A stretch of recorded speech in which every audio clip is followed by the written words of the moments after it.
about extreme points. So local maxes and mins and absolute maxes and mins. Oh, I don't know why I have this stack and I'm not going to give them out to you guys here in case you want them. My packs for today. You're not taking one, right? No, just pass them back then.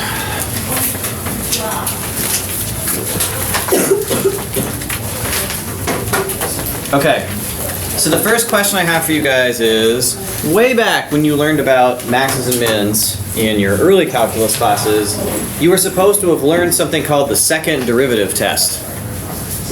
Like how the second derivative how the second derivative of a function tells you if you're at a maximum or minimum. So, can you remind me, if I just have a function f that takes a real number and spits out a real number, so basically y is equal to f of x, how do I find local maxes and mins? What do I do if I'm going to do that? Find where the first derivative is 0. Find where the first derivative is 0. Those points are called critical points, right? So first, I find all x naught with the property so that f prime of x naught is equal to 0, or it's also possible that this could happen where f is not defined. So f prime of x naught does not exist. That probably was not addressed very much, but like you can imagine here, if you have something like the absolute value function, that's a continuous function, but there's a place where the derivative doesn't exist, and it happens to correspond to the point where that function is maximized.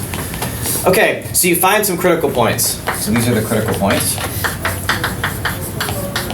What do you do with them?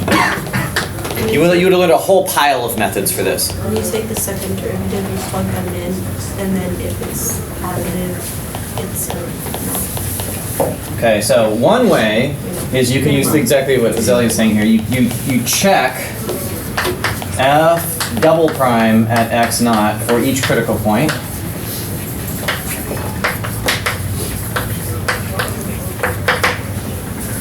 The reason that you do that, one geometric way about thinking about the reason that you do that is if the second derivative at a critical point is positive, the fact that the derivative is 0 means the function is flat, and if the second derivative is positive, it means the function's concave up there, right?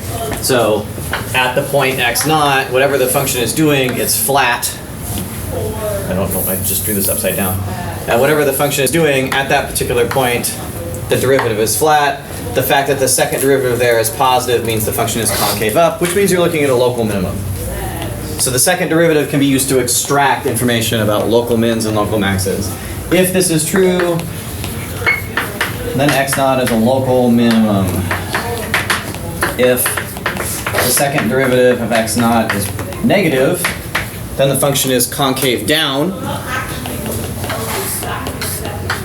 which means you're looking at a local maximum. X naught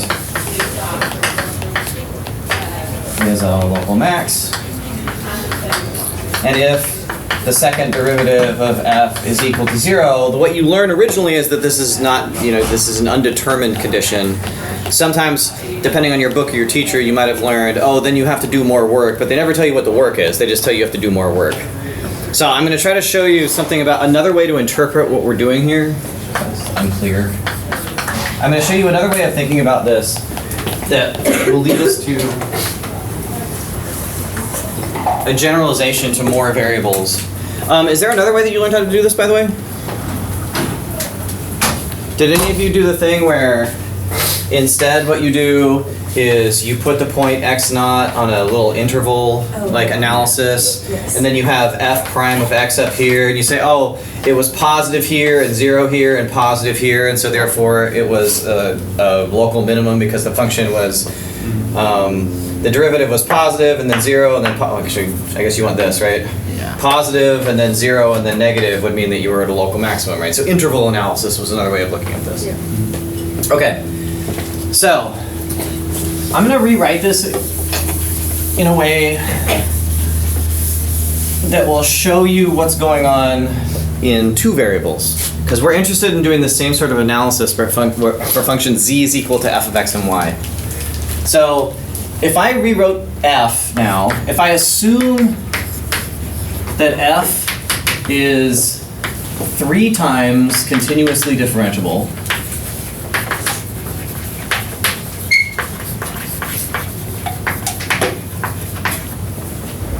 then what that means is that I can write sort of a partial Taylor expansion for f. It means that near a point A, or near a point x naught, f of x is about equal to f of x naught plus f prime at x naught times x minus x naught plus the second derivative over 2 times x minus x naught squared, plus some higher order terms, but it's about equal to this, right? If I can do 3 continuous derivatives of f, this is true. F is about equal to its second Taylor polynomial. So I'm going to start rearranging this thing slightly. If I think of this as a z, and this is a z naught, after all, it's the output for the function, so I should say this, y.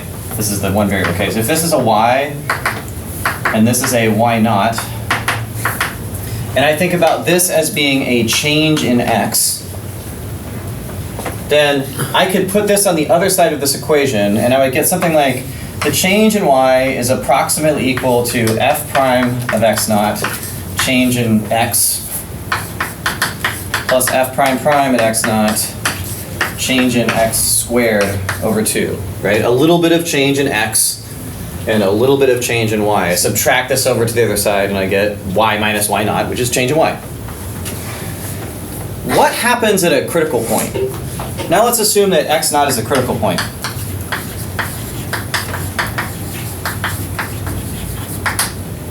Does anything change about this equation if x naught is a critical point for the function? What does it mean to be a critical point? The derivative of f is 0.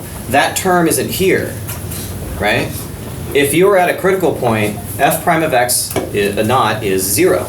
And that would say the change in y is equal to the second derivative of f at x naught over 2 times the change in x squared. Notice that that means that that quantity is always positive. Change in x squared is always positive. So changes in the height of the function are completely determined by the sign of the second derivative.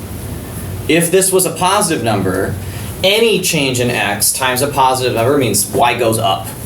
Any change in x would lead to a positive change in y.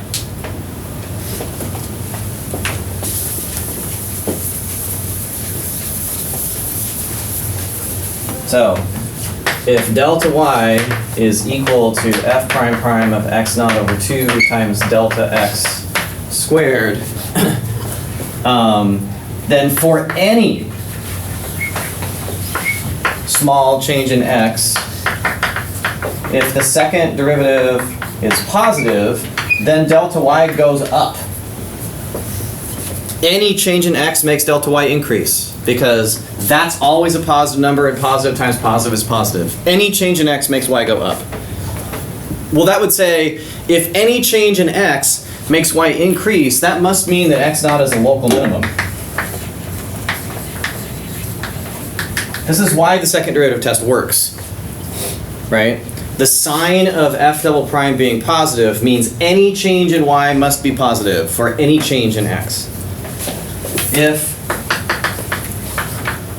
f double prime at x naught is negative, then any change in x, any small change in x, is going to make change in y negative. Because that quantity is always positive, and positive times negative is negative. Any change in x would make that a negative number. That is, no matter what direction you go, the function goes down. X naught is a local max. So this idea of using this kind of way of thinking about the function is how we're going to think about this in 2 variables. Okay? So I'm going to write down what the Taylor expansion for a function in two variables looks like, and we're going to think about it for a second. I'm going to write a really specific case of it first.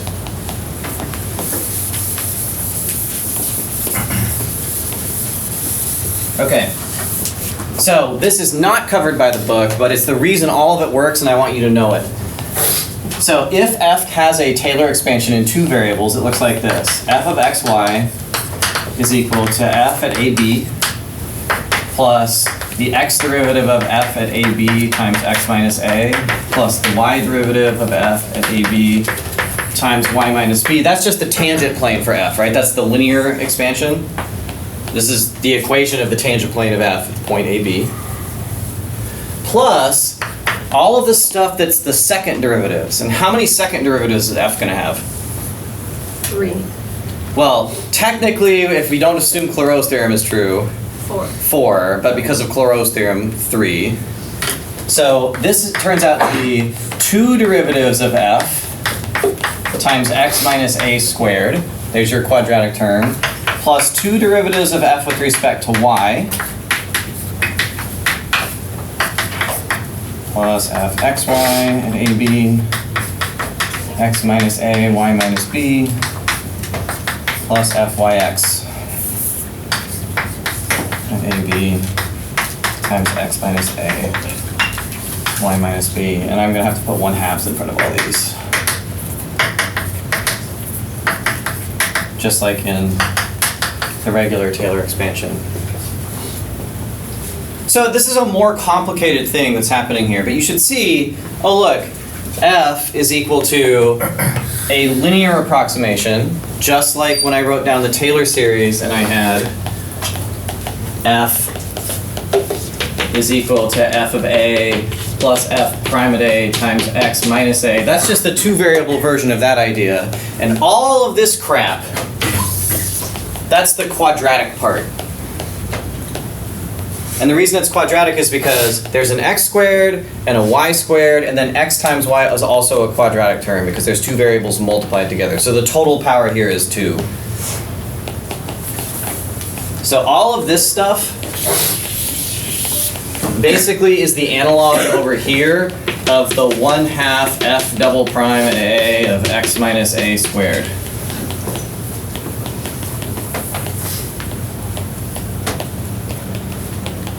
So how should I define a critical point here? A critical point, so the way the book does it, it just tells you what the definition is, but it's for a reason. When I had a critical point over here, if I take this perspective, what I wanted to happen was, I want this term to vanish so that I'm just looking at the quadratic part of the expansion of f. What do I need to be true for the quadratic part to disappear over here? Fx and fy have to equal 0. They both have to be 0, right? To kill the linear part, to kill the tangent plane, both of those terms have to go away. So we're going to use that as our definition of a critical point. So if I want to kill the linear part of f, that is, I want the tangent plane to sit flat, we're going to say x naught is a critical point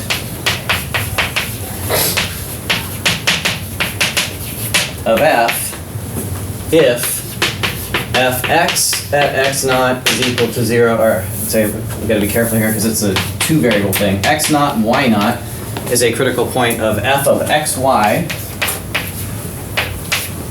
if fx of x naught y naught is equal to 0, and at the same time fy at x naught y naught is equal to 0. Both conditions have to be true.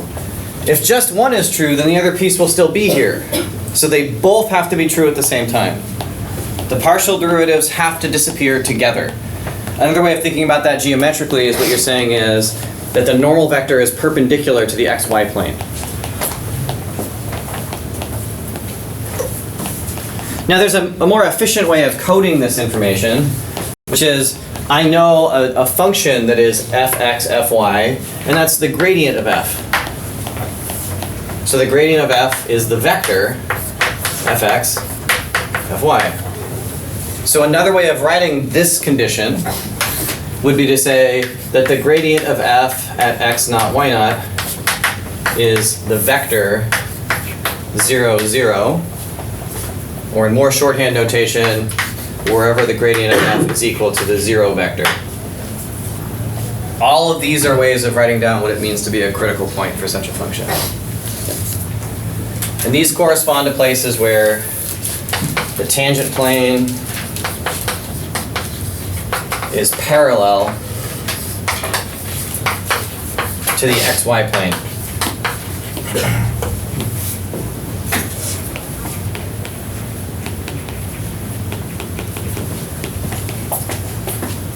Okay.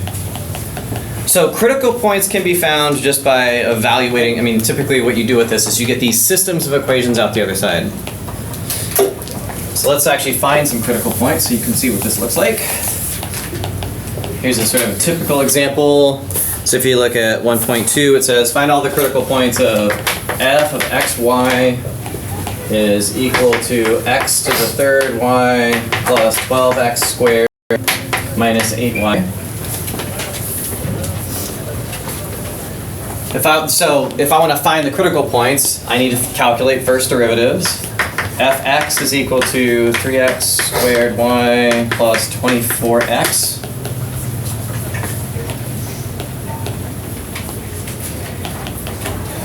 Fy is equal to x to the third minus 8.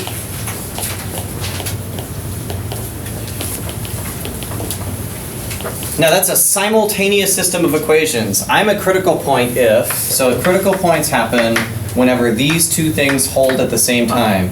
3x squared y plus 24x is equal to 0, and x to the third minus 8 is equal to 0.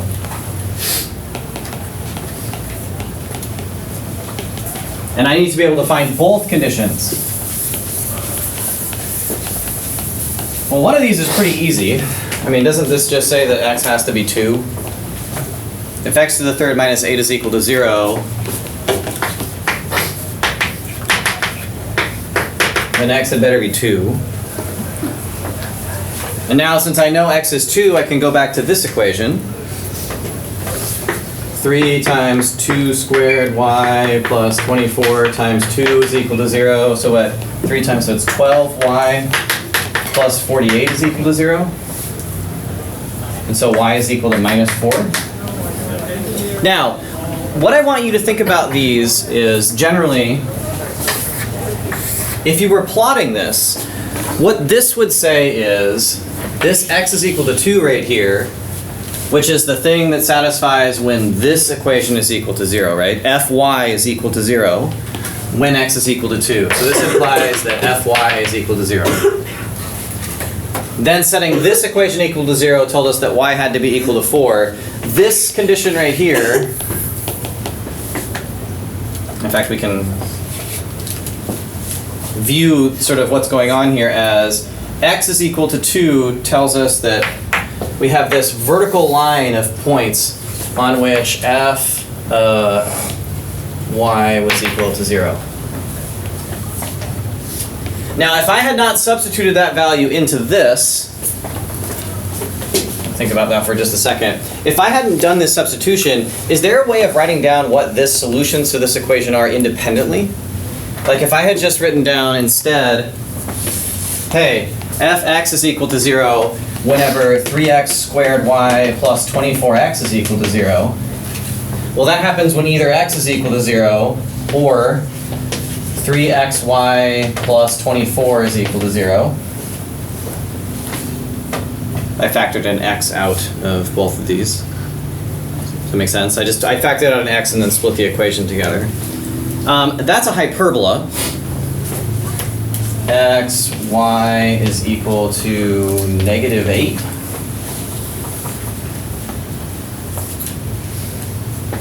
Y is equal to minus 8 over x. Okay, so if you took that equation and you didn't substitute, what you're saying is these two curves are places where that derivative is equal to 0 everywhere. Fx was equal to 0 when that was true. This is all fx.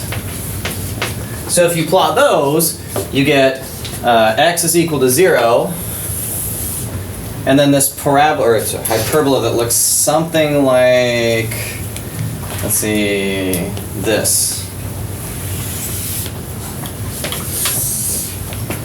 Those are all the points on which fx is equal to 0. So let's interpret that for a second. Fy is equal to 0 means that if you traveled in the y direction, at every point on this line right here, if you travel in the y direction, it looks like you have a flat tangent line. Not plane, but line. The slope in the y direction is 0. These are the set of points on which the slope in the x direction is equal to 0. So what you're looking for is where that happens at the same time, where both the y derivatives and the x derivatives are equal to 0, which is this point where they meet each other.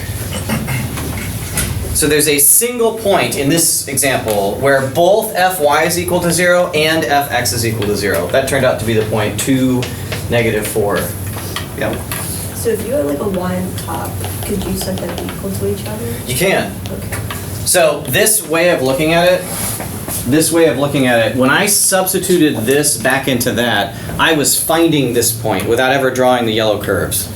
I could have just drawn the yellow curves graphically and observed where they cross each other and then estimated where the point was.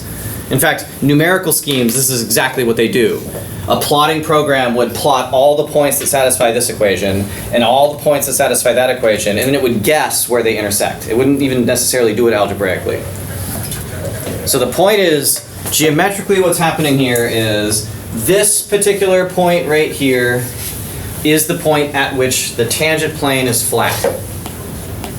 From this, can we say anything about local maxes or mins? No.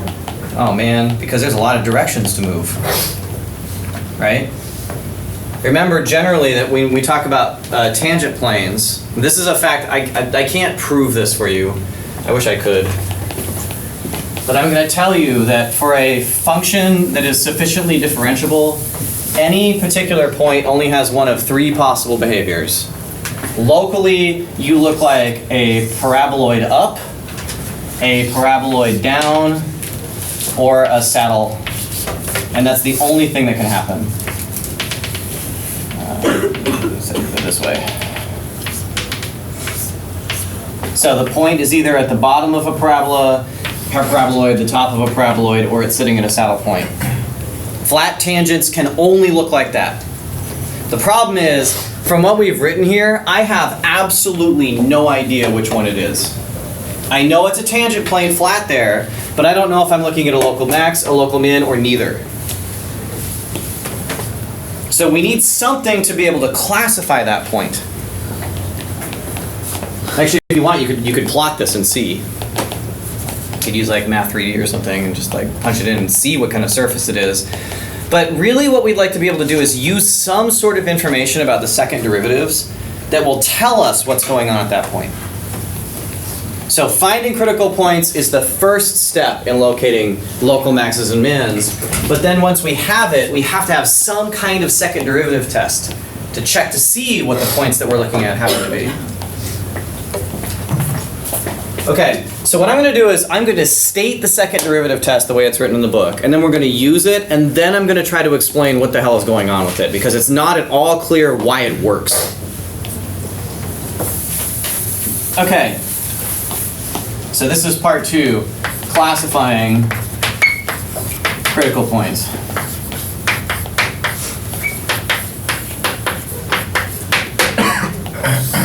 So what we're going to do is we're going to write down a matrix. This is unnamed in the book, but I'm going to tell you that it's called the Hessian matrix. It's usually designated with the letter H, and it is the 2x2 matrix that has the partial derivative, the second partial derivatives of f inside of it.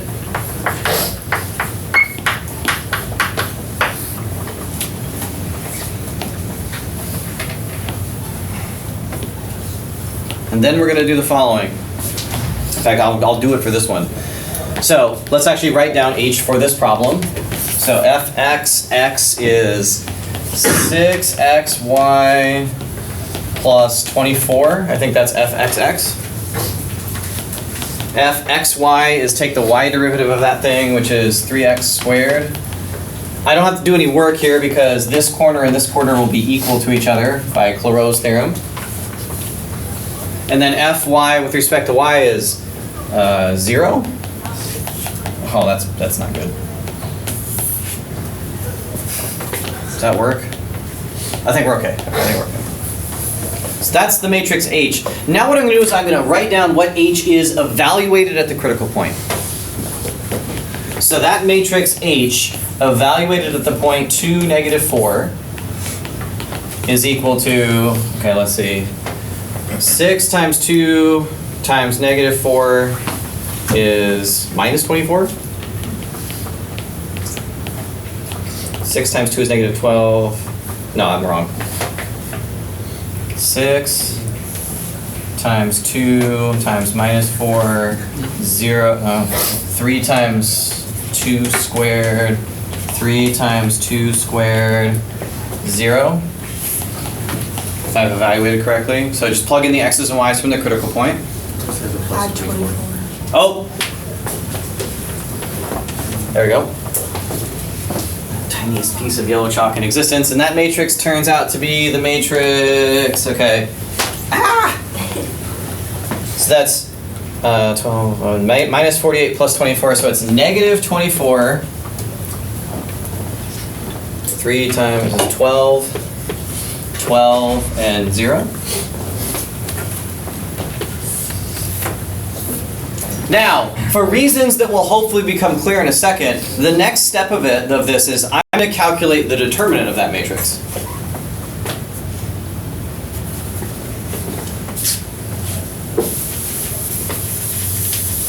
And that quantity in your book is called capital D for some reason. But we're going to go with the book's notation for this. It says capital D is equal to the determinant of the matrix H. A 2x2 matrix is pretty easy to write down, the determinant for. So D is equal to the determinant of -24, 12, 12, 0, which is A times B minus C times D. And we get minus 144. And that quantity is what, like I said, this is what the book calls D. I'm going to write down the actual procedure in a second here. If you want to know what I'm doing, you can check on the top of page 3 where it actually says the second derivative test. What we're doing right now is we're calculating the quantity D. Now what the second derivative test says is, because that is negative, that's a saddle point. That's it. That's the algorithm. Notice how little intuition for why that's true is present in what I just did. That's the answer. That's it. That's a saddle point. D is negative. It's a saddle point. I find that deeply unsatisfactory to teach you that. So, D is negative. So that means 2, -4 is a saddle point. In fact, you can go to the page and it says, if D is negative, AB is a saddle point. Why on earth should that be true? They just like make this derivative and slap a determinant on it, and then magically it turns out to be the fact that like it's a saddle point. So I'm going to try to explain what's happening here, like why this classification works. This is a particular instantiation of the second derivative test in 2 variables. Let me write down what the procedure says in general, and then I'll talk about why it works.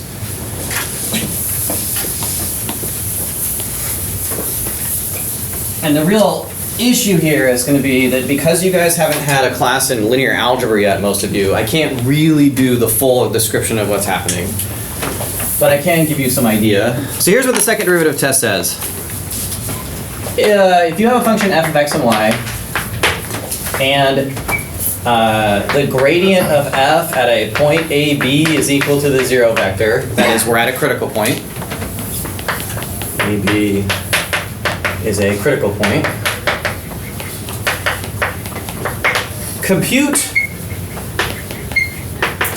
D is equal to fxx fyy minus fxy squared. So it doesn't even show you the matrix or the determinant. It just writes down the result. So you just compute that. If D is negative, you're at a saddle point.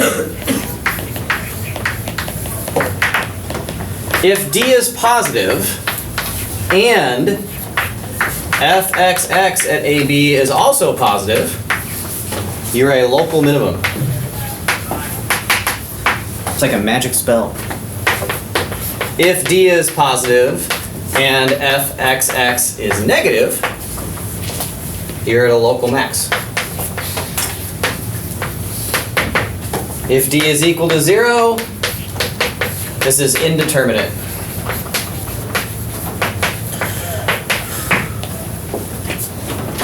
That's it, that's the whole test. So that's the procedure. And in a regular class, that's all you get. Now go do a bunch of it. I think that's insane because that's like me just telling you that something works without any understanding of why. And I think that's the wrong way to be viewing this because the ideas here are really cool. And they're also can be generalized to way more variables. So notice, this is the procedure that we followed to analyze this question. We found the critical points and then we tested them using this algorithm and it told us, oh, it's a saddle point because the D was negative.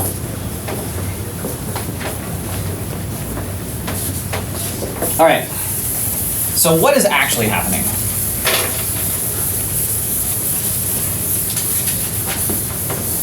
So I'm going to look at a special case of this and try to connect it up with the second derivative test in one variable. Let's just assume just for a second.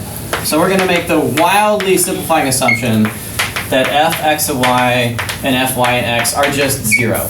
That there are no derivatives like mixed partial derivatives. And that should be enough for me to explain to you what the heck is going on in this question. And let's also assume that the gradient of f at AB is equal to 0, which of course means that fx is equal to 0 at AB and fy at AB is also equal to 0. So I'll just assume all that. And then I'm going to write down my Taylor expansion for f that I showed you guys in two variables. What that would look like is this. F of xy, so near the point AB, I should be able to write f of xy is equal to f of AB plus fx at AB times x minus a plus fy in AB times y minus b. Okay, because we're at a critical point, neither one of those terms is there.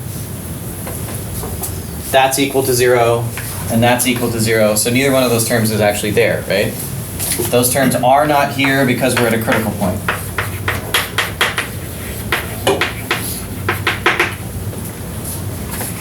Plus fxx times x minus a squared plus fyy times y minus b squared plus fxy over 2 times x minus a y minus b plus fyx over 2 times x minus a y minus b. These terms aren't here in my simplified version of this because I've assumed that those are also both 0.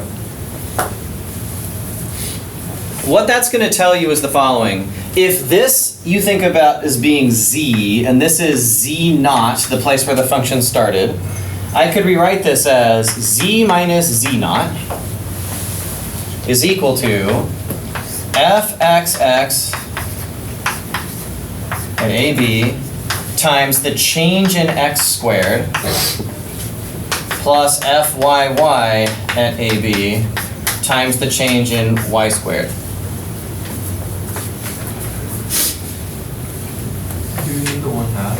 Yeah, well, I'll stick them in there because they don't matter for what I'm doing here, but yeah, they properly should be there. Okay, so I'm gonna write that back down again over here. So essentially what we've got is, at a critical point, so if AB is a critical point,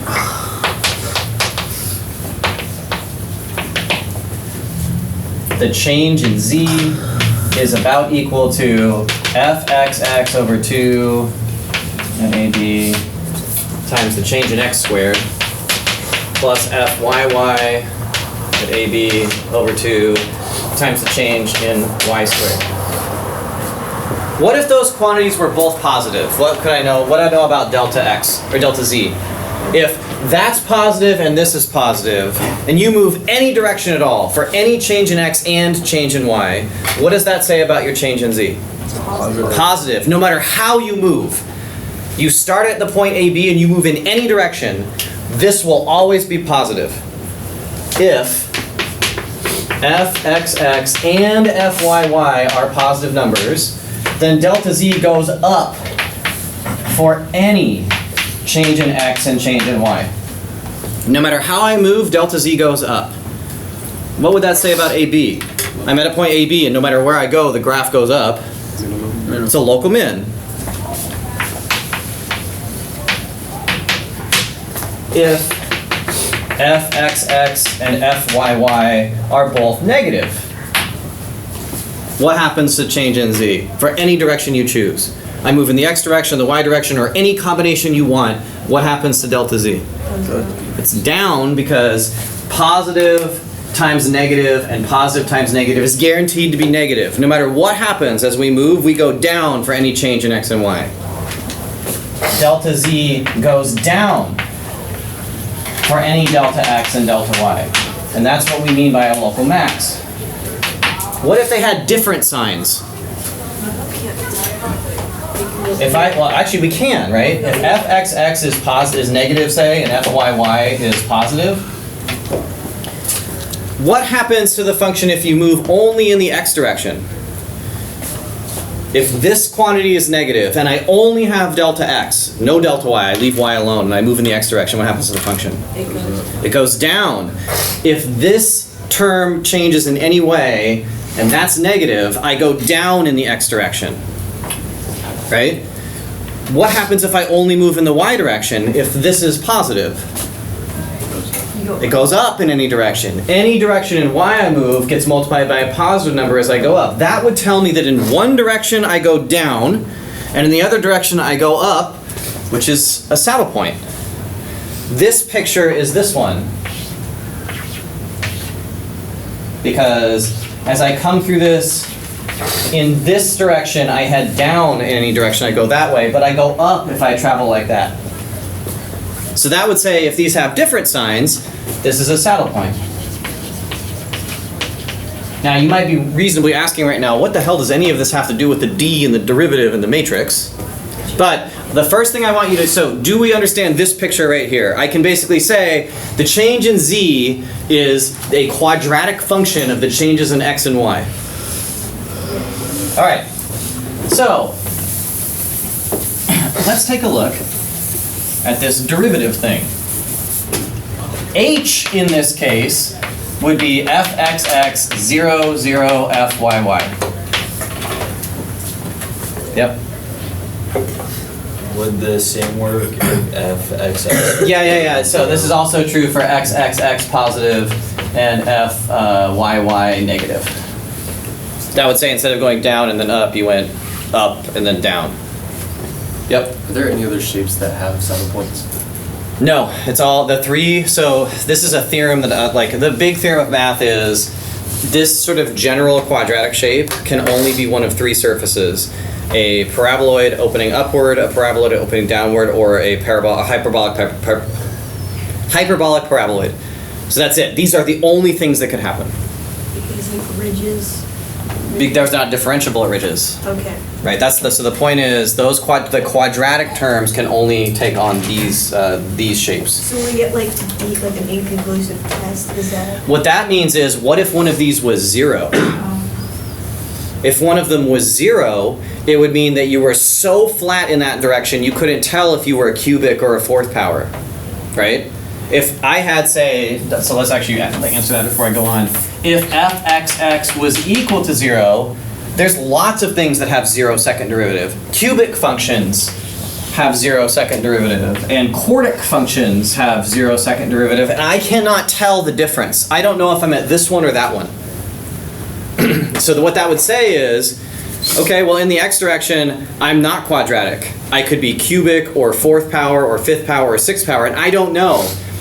Like, maybe I'm odd powered and maybe I'm even powered, and that's going to tell me if I'm at a saddle point or a local max or min. It's a good question. So yeah, if one of them was 0, we'd be doomed. Yeah, I guess I forgot the D equals 0 case. Okay, so what does it have to do with D? Remember, D is equal to the determinant of this matrix. Fxx 0, 0, Fyy. Well, what is the determinant of that matrix? FX, FYY. Okay, Fxx Fyy. What if D was positive? What would that be telling you about Fxx and Fy? If D is equal to positive would mean they have the same sign. D is positive would mean Fxx and Fyy have the same sign. If only there was a way to tell which case it was, both positive or both negative. Oh, I check Fxx to see if it's positive or negative. So they have the same sign, but if Fxx was positive, then that means they're both positive. Yep. Are there cases where it makes more sense to check FYY? You can do that. Yeah, absolutely. This is, you could check Fyy instead for the same exact thing, right? So what you're doing by checking the Fxx is, are they both positive or both negative? If that determinant was positive, it means somehow that the directions both have the same sign, and that's a condition to check if they're both positive or not. Right? This splits off from the case where Fyy, Fxx is negative. If this is positive, they're both positive. If this is negative, they're both negative.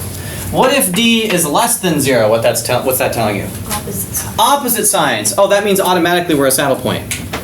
Because having opposite signs means we go up in one direction and down in the other. Who cares which direction is the up versus the down? What if D was equal to 0? What if I calculate this determinant and I get nothing? 0. There has to be one of the two must be 0, which is indeterminate because it means one of the two functions is too flat to tell if I'm a local max or a local min. So the second derivative test is basically just a quick algorithmic way of telling the signs of these two quantities. That's all it is. Now, where I'm waving my hands like a madman right here is this assumption that f of xy and fyx were both 0. So later on in your mathematical life, perhaps next quarter, you will learn about something called change of basis. So all I'm going to say is about the general case is if you understand what's happening here, that when you are calculating these determinants, basically what you're trying to say is there are two directions that are both headed up, so concave up in two different directions. If they're both negative, you're saying they're concave down in two directions, and if they have a different sign, you're concave up in one direction and down in the other. That is all you're doing when you do this. And now the hand wavy part is, just for the sake of completion, is that because of Clairaut's theorem, the general matrix here, Fxx, Fxy, Fyx, Fyy, has the property that every matrix that looks like this, these are called symmetric matrices because these match, every one of these can be rewritten in the form A1, 0, 0, A2, multiplied by some other matrices, but this is called diagonalization. So we'll learn that when we do linear algebra, but the idea is that the case we wrote down right here is enough to understand what's going on in general because every matrix that looks like this can be written in this diagonal form. So this would be saying, fine, we're not checking the x and y direction, but we are checking two different directions that don't correspond to each other to check to see concavity in two different directions. Yep. On the notes, it says you subtract fx block, like in D. Oh, in our case, we didn't do that because it was 0 times 0. But in our example problem, did we, I guess because it was cosmic 20? Because in that case we had, so Oh, in minus. that specific case we actually had fxy was like was part of the thing, right? Is it possible to have a negative D when both your signs are the same if your fxy is too big? Yeah. There's all kinds of, every possible case can attain. Is that still a saddle point?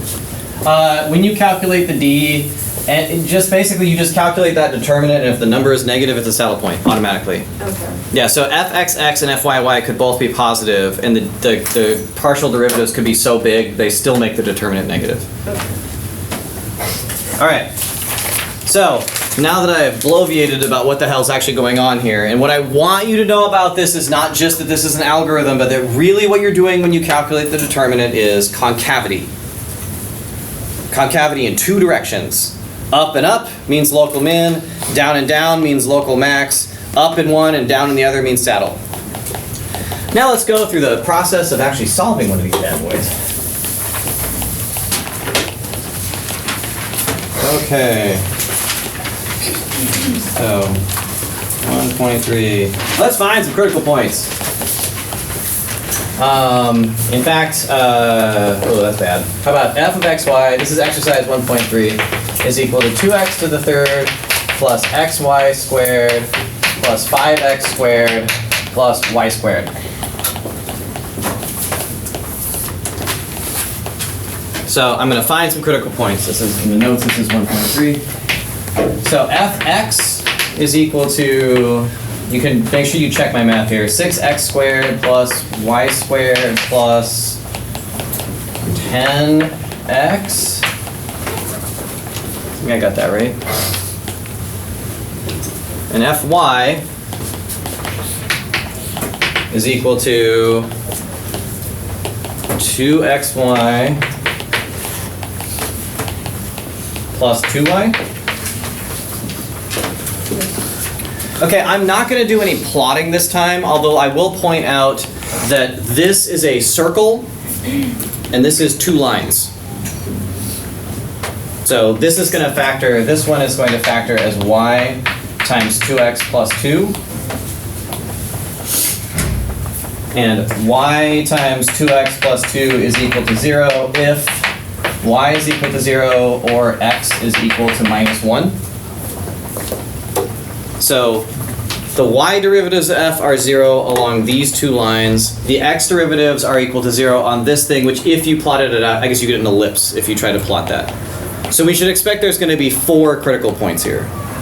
2 lines should cross an ellipse generally in 4 places. So how do we continue? Well, if y is equal to 0, I can plug that into this equation, and I'm going to get 6x squared plus 0 squared plus 10x is equal to 0. If I've done that correctly. I'm out of time? What? Oh, okay. Well, never mind. We'll come back to this. We'll come back to this next time. So, as a preview for next time, what I want you to do is I would like you to do exercise 1.3. Come back, or in fact, maybe we'll just pick this up on tomorrow's lab. We'll just start with these exercises and we'll actually work through the process of calculating these critical points and then classifying them. Because it's actually, you've got all the technique you need now, you just need to practice doing it. So Do it in class. we'll do it in class together tomorrow. So we'll start with exercises, on the exercises from this note sheet tomorrow when we're doing the lab day.